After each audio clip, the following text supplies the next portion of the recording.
It's my great pleasure now to introduce Mr. Raji Sourani. Mr. Sourani is a leading Palestinian human rights lawyer and best known as the director of the Palestine Center for Human Rights in Gaza, which he founded in 1995. He was a recipient of the Robert Kennedy Human Rights Award in 1991. As the director of the PCHR, Mr. Sourani and his colleagues at the center have worked on numerous human rights legal issues, dealing with Israel's occupation in Gaza and since 2007, Israel's collective punishment of the Palestinians in Gaza through its comprehensive air, sea, and land blockade. He was imprisoned several times by the Israeli military and had been adopted as a prisoner of conscience by Amnesty International. Shortly after Israel launched its latest military campaign in Gaza in October 2023, his family home in Gaza City was destroyed by an Israeli bomb, and he's now temporarily based in Cairo until he exercises his right of return. Mr. Sourani, the floor is yours.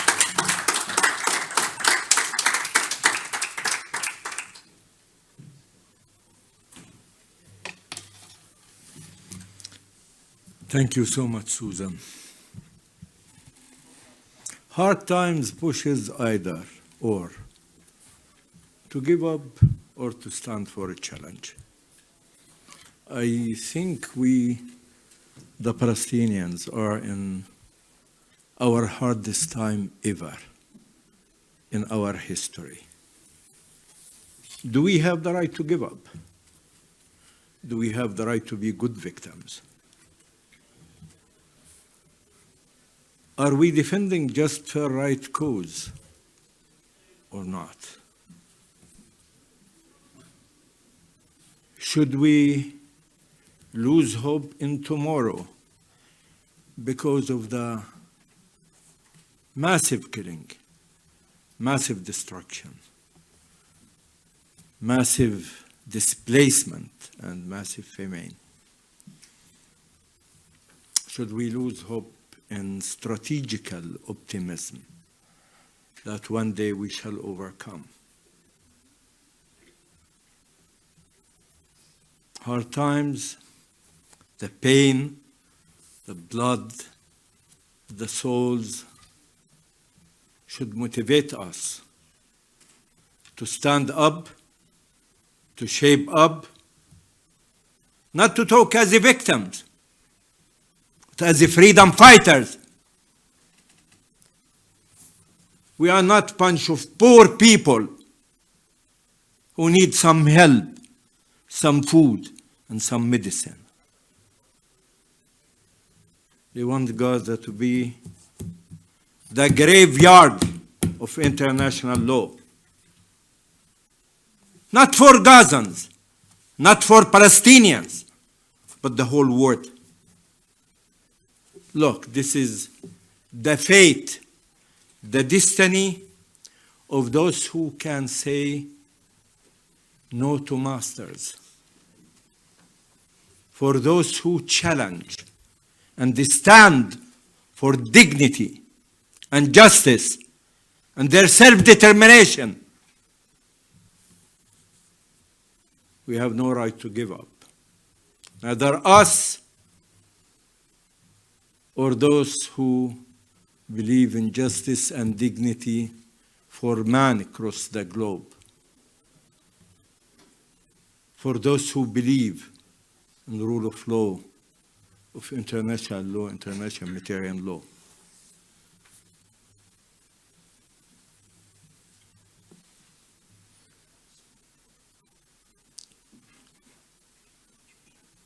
I was told by many when I was a young lawyer, just beginning my career as a lawyer defending Palestinian political prisoners, you Palestinians are demagogue. You have big mouth, big words. Why you don't use this civilized Israeli legal system? It's super, It's very Western, and they have fantastic judges, prosecutors. They are the oasis of democracy in the Middle East. As if we don't know that you never ever can have justice and dignity under occupation, under military, belligerent, criminal occupation. But with that, we said, fine. So we began effectively using the system on different levels, from the military court to the Israeli High Court of Justice. Over years, we realized, and the conclusion was simple and clear. This Israeli legal system, it's the one who provided legal cover for the organized, systematic war crimes committed by this criminal belligerent occupation. They legalized torture. The Landau Recommendation Committee and others. They legalized house demolition. They legalized expulsion. They legalized extrajudicial killing, targeted killing, building settlements, even the annexation apartheid wall. When it was built and the ICJ gave its advisor opinion and they say it's illegal and should be abolished, they said, no, we decide and this is legal. After we exhausted all remedies, we began to engage with universal jurisdiction cases. We wanted to use this incredible system. And we filed our cases in Switzerland and in Spain and in UK and many other countries, New Zealand, US, South Africa, Sweden. And we were blocked. By whom? By the legal system?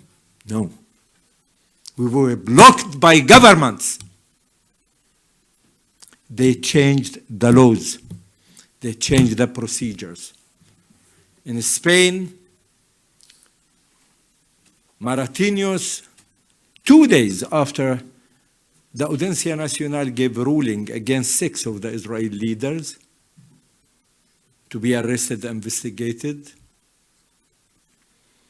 he apologized for Tzibelivni publicly and to the Israeli government, and he said, we'll change the law. In 6 months, the law was changed. In UK, we managed to have against Doron El-Mog, Tzibelivni, and the prosecutor first said, you have to have authorization from the prosecution office.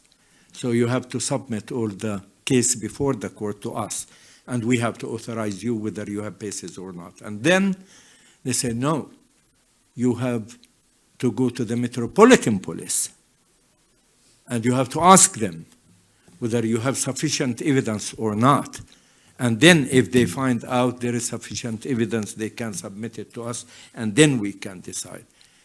And then they said, we will find out whether he or she, the target, do have or enjoying a permission of immunity or not. And if they are in a visit, official visit, you cannot target them. Anyway, governments protected after years in Europe and US the Israeli suspected war criminals, and they turned for us to be rather mission impossible. When we resorted to the ICC, a lot of hurdles and obstacles put in front of us, but we managed to do that in January 2015.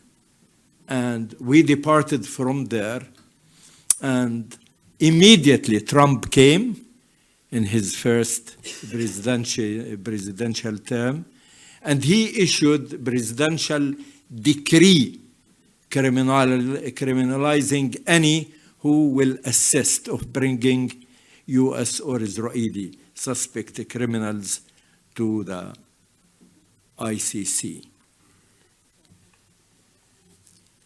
Fatou Bensouda was piece of marble, of African marble. And she challenged all that with heavy price. And she concluded to open investigation against Israel after 6 years of filing this case. After that, Mr. Khan took over, and Ukraine war erupted. We witnessed very unique thing, very special. The entire Europe and US said, how dare Russia invade and occupy Ukraine? Shame on them. The West should stand for its principles against invasion and occupation. And we have to challenge that. And we will support Ukrainians' right of self-determination. We will support Ukrainians with their right of resistance, armed resistance against the Russians. And they called upon all Europe and US free citizens to take arms, go join the Ukrainians in resisting the invasion and Russian occupation. We were happy. They used our rhetoric. And they began to speak about international law, international humanitarian law, and the human rights.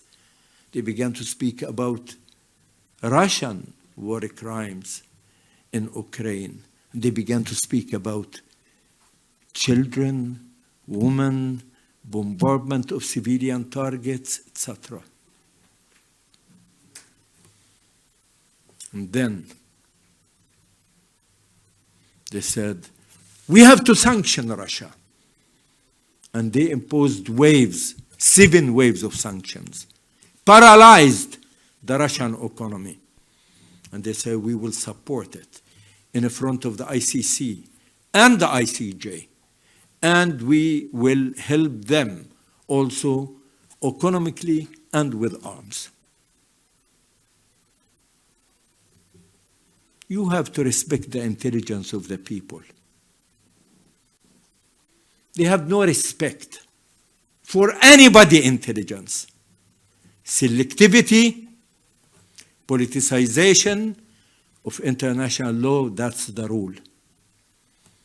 Human Rights ICC office was opened in Kiev 43 days after the war. What about Palestine? As if we don't have invasion, as if we don't have occupation, as if we don't have real belligerent criminal occupation.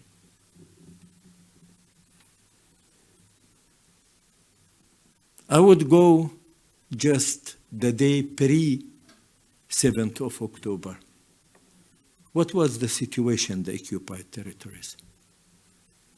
If any of us don't remember. In Gaza, we have 17 years of criminal blockade,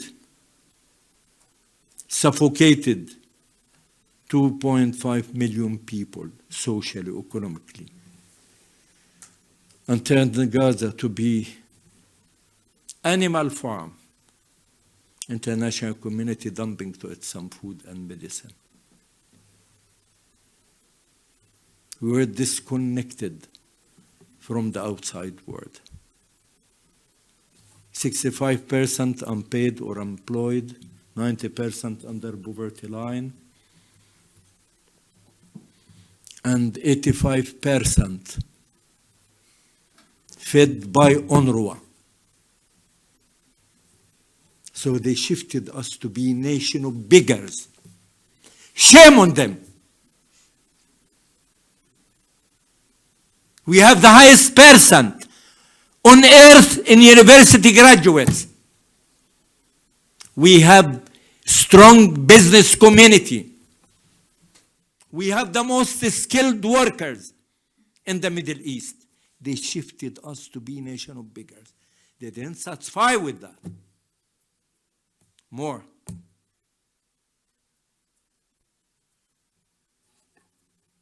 They launched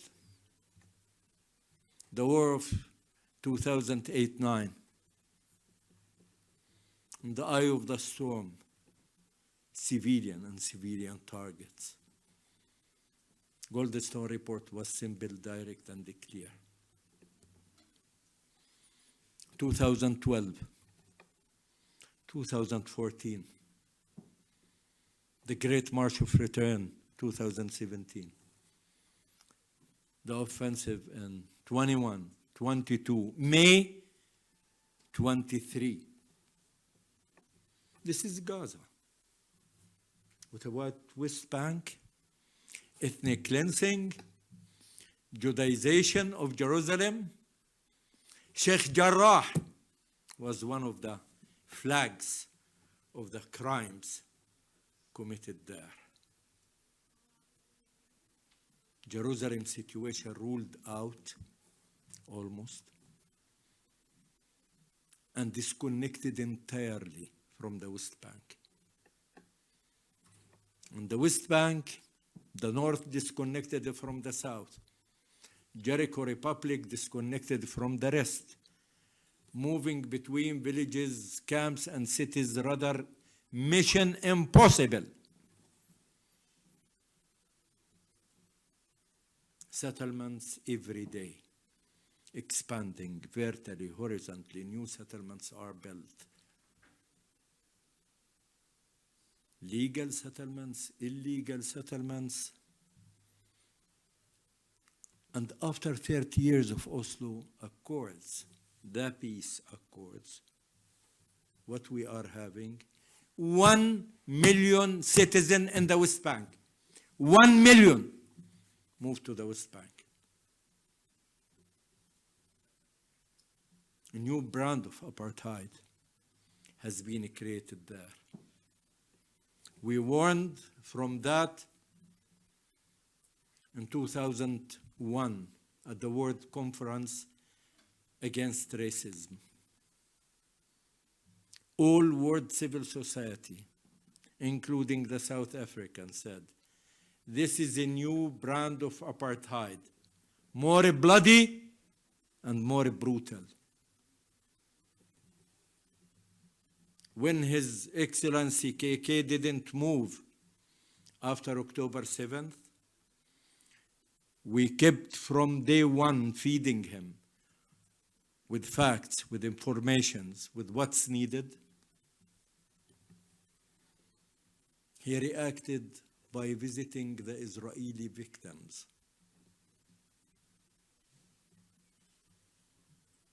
He didn't listen to us. That's why we began to look for alternatives. And that's why we resorted to many countries, mainly Ireland and South Africa. And luckily, South Africa reacted positively and went with that, and 28th of December, they filed the case at the ICJ. January 11th, South Africa made history. And they showed the moral, human, and legal superiority on the West when they represented in the best way possible the blood, pain, and suffering of the Palestinian people in Gaza. They brought it to the theater. They brought the theater of the crime to the stage of the court. And the whole world saw that. And afterwards, 3 provision measures, which is needed badly, was represented, and the court dealt with them positively. But there is no political will among the states to take it and implement it. ICJ don't have the law enforcement agency to do that. States should do that. But this was rather intellectually practiced. They didn't react. They didn't take it. They didn't implement it. And that's why Israel continue with that. They continue because they know they are immune. Nobody will hold them accountable. And they will continue of their declared intentions. In the genocide, usually,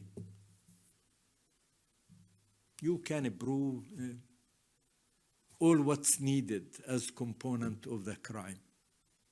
There is one difficult component, the intent.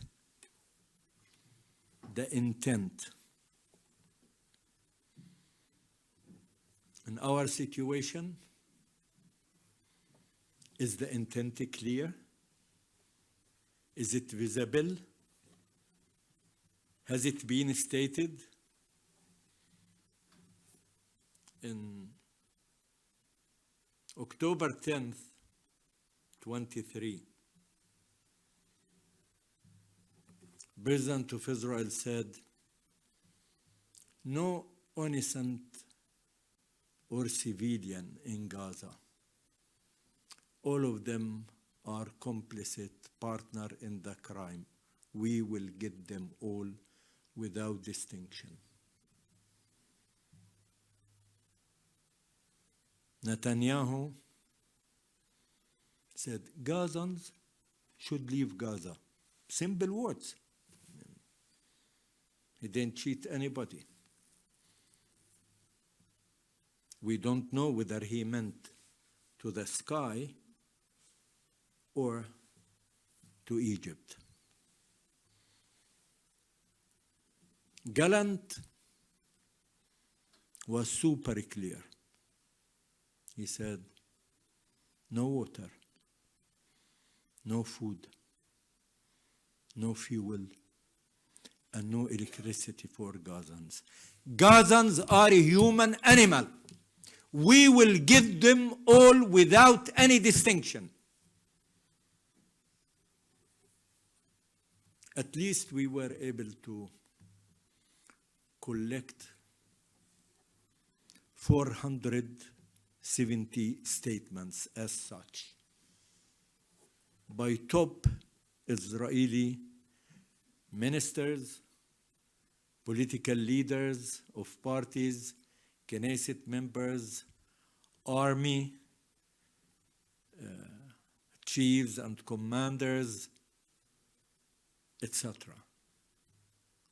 So the intent, simple and clear. Why they scared from the rule of law, of international law, international humanitarian law? Is it Palestinian invention?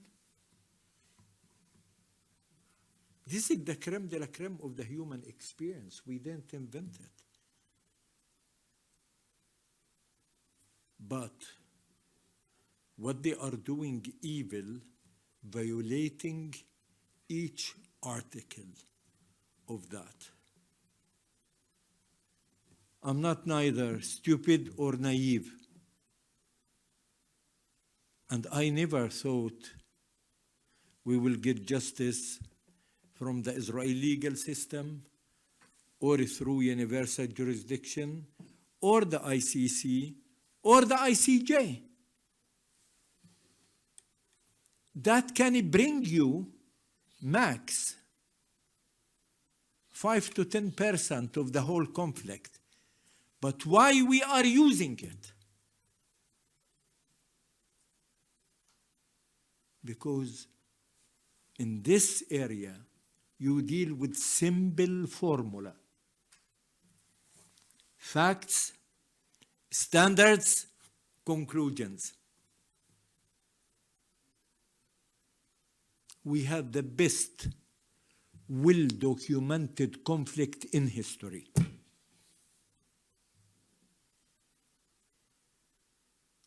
And I think those who worked on this showed unprecedented level of professionalism, of integrity.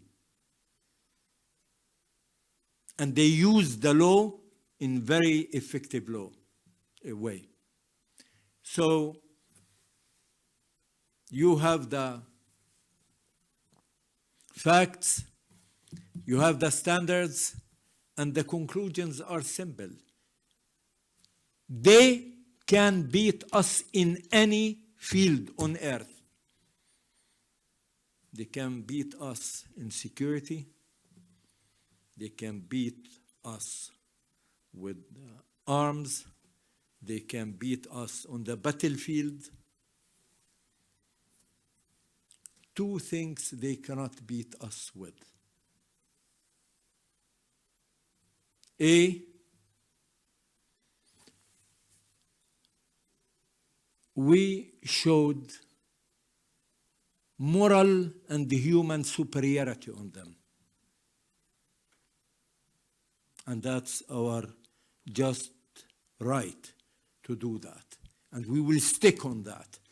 Always people who resist injustice, occupation, colonialism have to show all the way along moral superiority on their enemies, on their occupiers, on their genociders. We cannot go in the footsteps of them. I want one example to be shown for any civilian in Israel has been killed in the last 20 months. All our victims are civilians.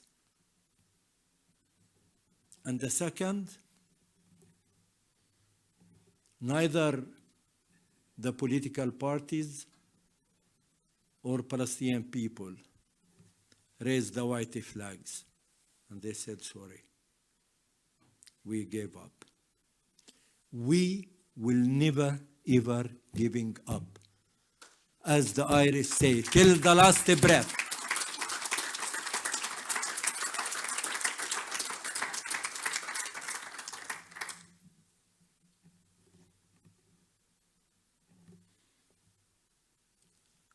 We have a problem, I have a problem with Europe. And I don't understand what 18,000 Gaza children did for them. What's the problem? I mean, did these 18,000 whom has been killed, did any wrong, for Europe? What's the problem of 14,000 women in Gaza with the West? What evil they did? What's wrong with them? Yet, as Dr. Fadl Naim this morning, the director of the Baptist Hospital in Gaza, he said to me, Raji, they just bombed school, and I received from it 22 bodies. And there is peace and parts of people. We were not able to put it together. They are in 52 bags. just parts and pieces of people. Why we are bombed and killed with European arms? What evil we did to deserve all that? Why His Excellency Mr. Trump want to evacuate us? Why he wants to displace us? Forcibly, I mean, displace us. Where to? Why he think, I mean, of Gazans, and he insists to make it his own Riviera? He don't have enough space, I mean, in U.S. But, I mean, in the end of the day, it's a 365 square kilometers with 2.5 million people. The most heavily dense populated area on earth. And he just want to take us, disperse us across the globe.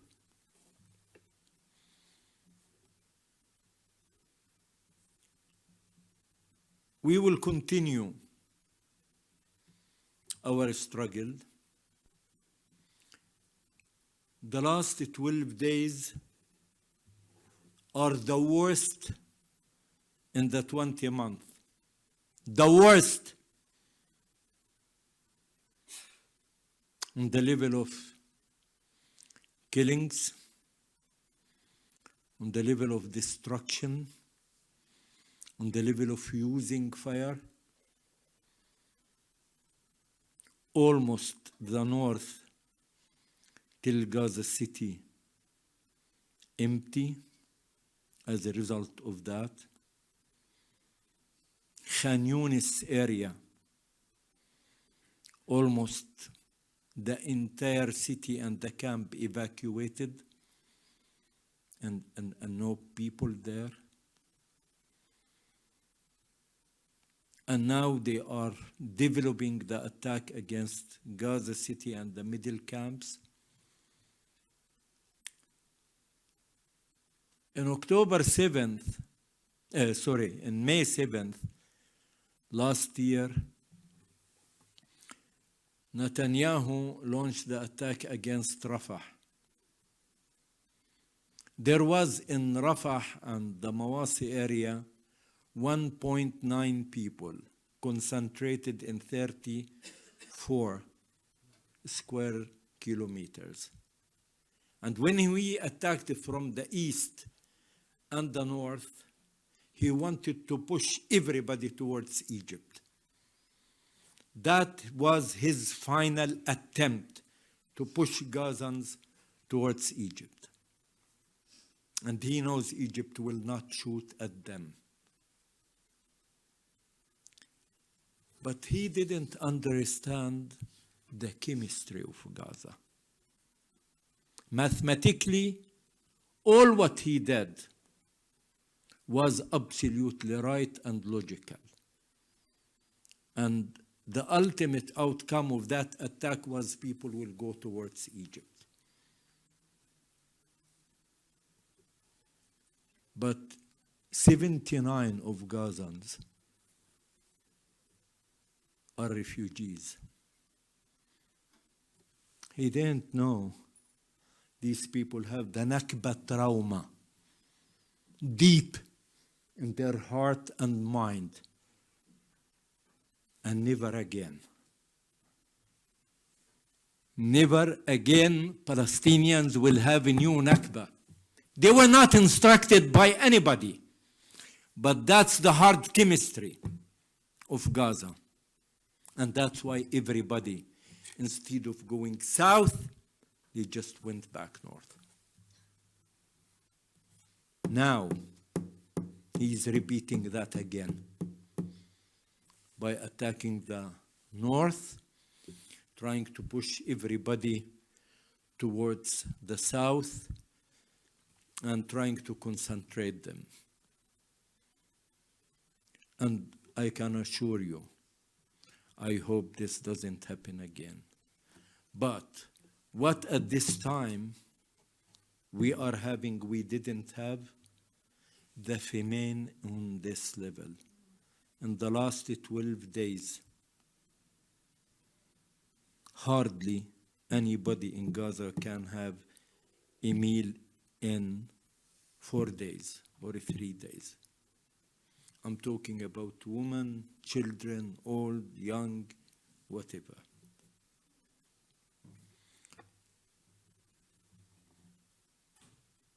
Once again, with what I began with, we are in a very hard time. We are strong enough to confront this bloody criminal occupation who is doing the genocide at the daylight with intent, declared intent. And it's broadcasted in live stream.